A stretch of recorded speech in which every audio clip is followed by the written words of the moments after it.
नमस्ते, कैसे हैं आप सब लोग? ब्यूटीफुल सक्सेस स्टोरी लेकर के आई हूँ। इनके एक्स इनके हाथ-पैर जोड़ रहे हैं, इनके सामने गिड़गिड़ा रहे हैं इनके साथ रिश्ते में रहने के लिए और तो और इन्होंने अपने सोलमेट को मैनिफेस्ट कर लिया है। आहा! बहुत अच्छी सक्सेस स्टोरी है। बहुत ही प्यारी सक्सेस स्टोरी है, आपको ये ज़रूर सुननी चाहिए। Hello Shambhavi ma'am, I love you so much. I want to share my success story with you. मैंने अपने एक्स को भी मैनिफेस्ट कर लिया है और अपने सोलमेट को भी मैनिफेस्ट कर लिया है। मेरे एक्स के साथ में मेरा रिलेशनशिप 6 इयर्स का था, लेकिन 3 साल के बाद ही हम दोनों के बीच में बहुत ज़्यादा लड़ाई झगड़े होने शुरू हो गए थे। वो एकदम से टॉक्सिक हो गया था और मुझे बहुत बदतमीज़ी से बात करता था। मैंने उसको कहा भी कि मैं तुमसे ऐसे उम्मीद नहीं करती हूँ, इस तरीके से बात करने का क्या मतलब बनता है? तो वो ये बोलता था कि अब हमारे बीच में वो सारी चीज़ें वैसी नहीं रह गई हैं। तू भी तो अपनी सेल्फ रिस्पेक्ट को यहाँ पर लेकर के बैठी हुई है। तेरे अंदर भी ये वाली बात होनी चाहिए कि मैं इसके पीछे ही पड़ी हुई हूँ। अब मुझे रिश्ते में ऐसे लगता है जैसे कि तू मेरे पीछे पड़ी हुई है, इसीलिए मेरा मन तेरे ऊपर लगता ही नहीं है। अजीब सी फीलिंग आती है तेरे साथ रहने में।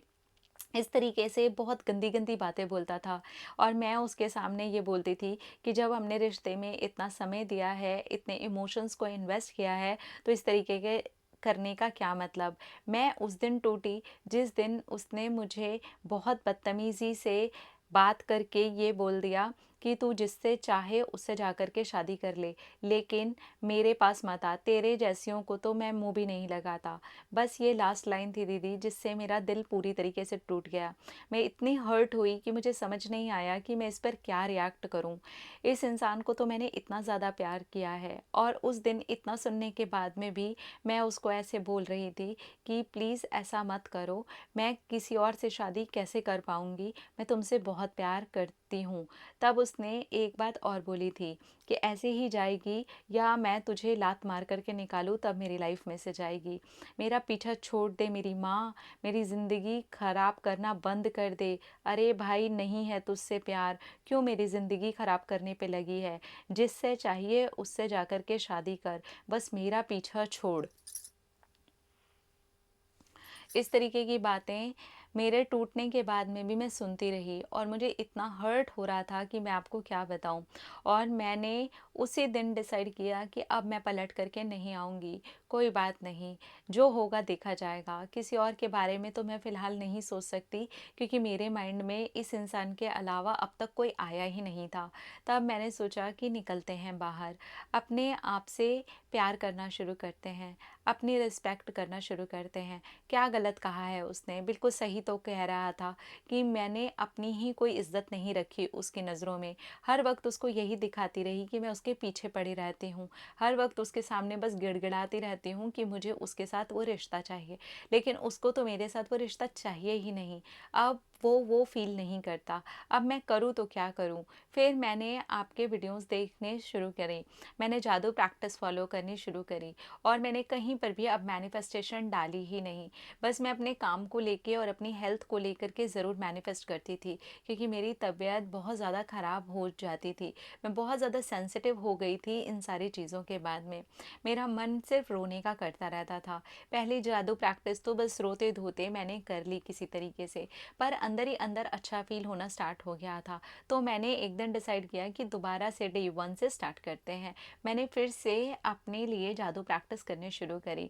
इस बार मुझे एक्चुअली अच्छा लगा, मुझे अच्छा फ़ील होना स्टार्ट हुआ।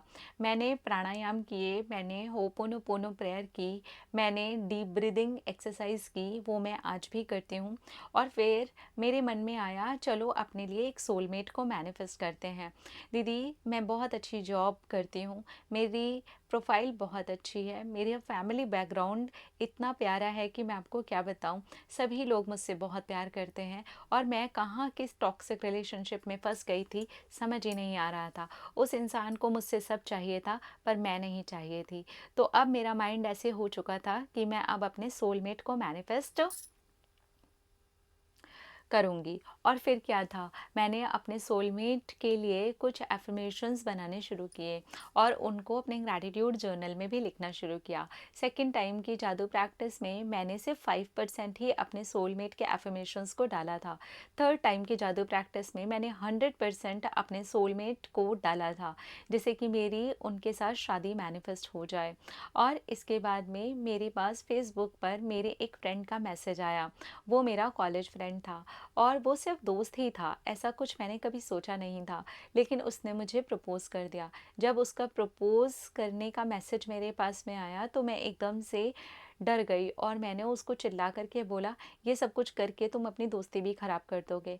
तब उसने कहा, अरे यार, अपने दिल की बात बोलने में क्या जाता है, तुमको अगर मना करना है तो तुम मना कर दो, मैं तुम्हारे पीछे थोड़ी ना पड़ा हूँ, मैं तुमसे बहुत प्यार करता हूँ, बस इतना ही तुमको अपना प्यार बताना था और कुछ नहीं। अगर तुम मुझे मना भी करोगी तब भी हम दोस्त रहेंगे, यू डोंट वरी।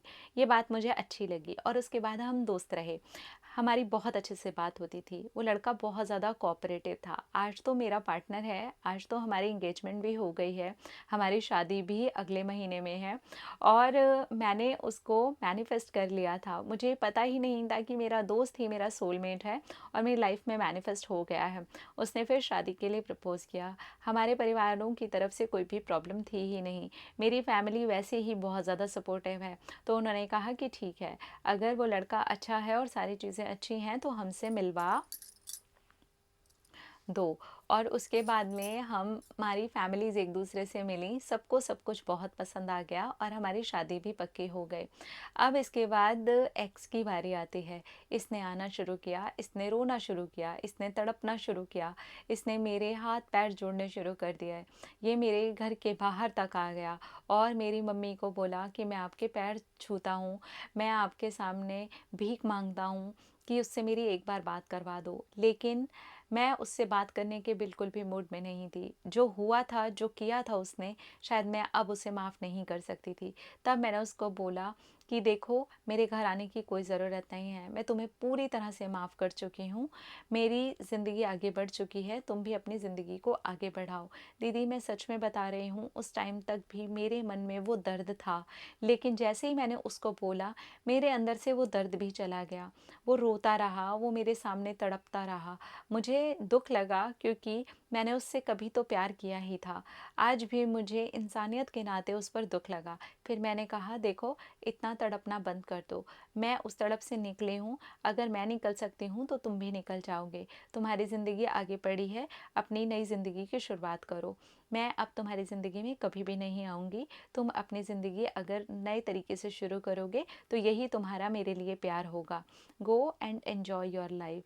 लेकिन वो रोता रहा, वो मेरे पैर छूने लग गया और मुझे बोला, तेरी ज़िंदगी भर चप्पल उठा करके तेरे पीछे पीछे चलूँगा, प्लीज़ तू ऐसा मत कर, मैं तुझसे बहुत प्यार करता हूँ, मैं नहीं रह पाऊँगा, ऐसा मत कर, मुझसे जो भी गलती हुई है मुझे माफ़ कर दे।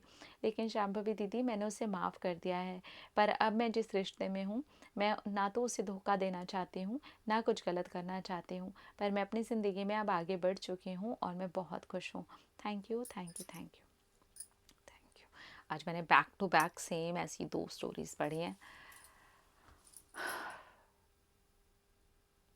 चलो ठीक है, आपने अपने सोलमेट को मैनिफेस्ट कर लिया, एक्स महाराज जी भी आ गए, एंजॉय करो अब अपनी ज़िंदगी को, ठीक है। अच्छा हुआ आपने उन्हें माफ़ कर दिया ना, अब निकल जाने दो उन्हें अपनी लाइफ में से। अब आपके पास एक नई सुनहरी ज़िंदगी है, एंजॉय करो उसे, खूब मज़े करो, खूब अच्छी वाली ज़िंदगी अभी आपका वेट कर रही है। I love you so much, thank you so much, आपने अपनी कहानी हमारे साथ शेयर की। अपना अपना रखिए ख्याल, अपने आप से कीजिए ढेर सारा प्यार ताकि वो अट्रैक्ट करें ढेर सारा प्यार। Love you, Tata.